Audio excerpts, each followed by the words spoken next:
This is the Entertainment Execution Layer Podcast, episode number 10. You want to know how to destroy a long-running, out-of-juice franchise? Look no further than Terminator Dark Fate. Yeah, it's rather fitting that this movie's called Dark Fate, considering the fact that this movie now has the Terminator, its future, in a dark fate. This movie is trash, all the way around, and it sets the stage before the opening credits even happen. They stupidly kill off the long-running hero of the film franchise. Yeah, that's right. In their infinite wisdom, someone decided it'd be a good idea to kill off John Connor before the opening credits even happen. Yeah, that's right. Step 1. Killing off the character that is the most detrimental to the story in the entire franchise. Everything in this film's franchise was based off of John Connor having to survive. And what do? They kill him off. Yeah, great move there. Seriously, what the fuck were these people thinking? Obviously, they probably weren't really thinking of anything, because if they were, they wouldn't have pulled that shit off to begin with. So basically, these boneheads eliminate the cause for the entire franchise to begin with, within 5 minutes of the film starting. Actually, no, maybe like 2 minutes. All I'm gonna say about this is if you can't respect the franchise and the things that came before, then don't make the damn movie. On the other side of the coin, we finally get to see what happens when a Terminator fulfills its mission and what happens when it retires. That happens later on down the line in the movie. It becomes a damn family man. Now, whereas Genesis obliterated the Terminator series, Dark Fate managed to completely just finish off the job. Genesis managed to destroy parts 1 and 2. Dark Fate terminated everything. Now, before I go on and give this movie a deep dicking that it deserves, I want to actually say one thing. The actor who played the Rev 9 was actually pretty decent in this film. He's actually the best part of it. I actually think that he did a great job. But then again, most of the cast did with, well, what they had to work with. Alright, let the slaughter continue. And here's a fact.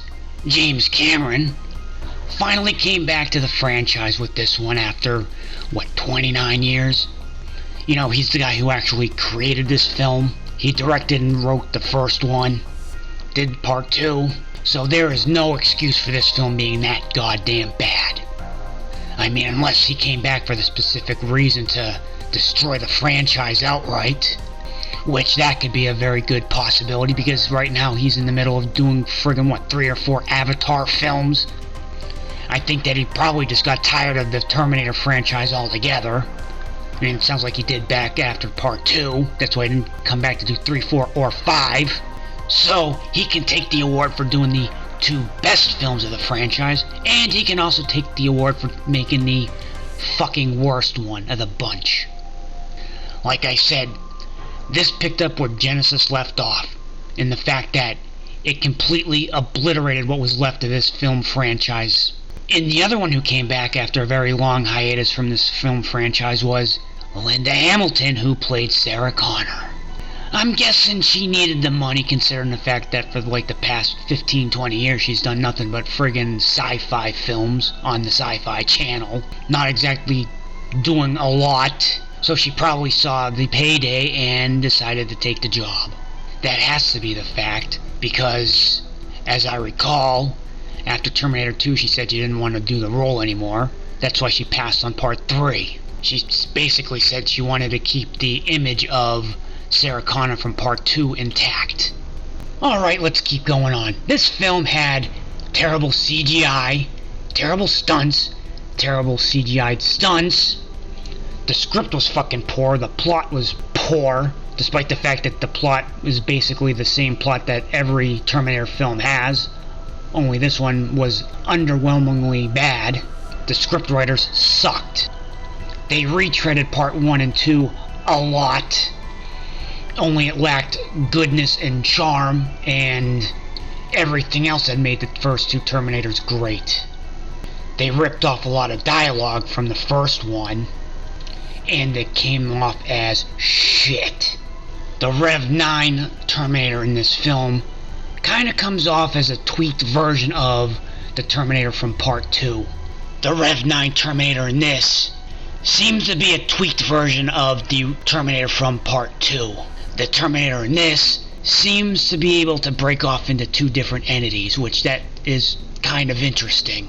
I have to say that through watching this, the people who made this film obviously have absolutely no respect for the franchise whatsoever, and all I have to say is, if you're gonna make a film that's in an established franchise, at least have a little bit of respect for it. If not, then just don't make the film.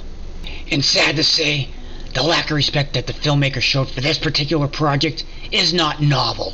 This lack of respect has been shown, for the past 5-10 years now? Cut the shit, Hollywood. This has been the Entertainment Execution Layer Podcast. And until next time, find a movie that doesn't really represent someone taking a shit and actually calling it a film.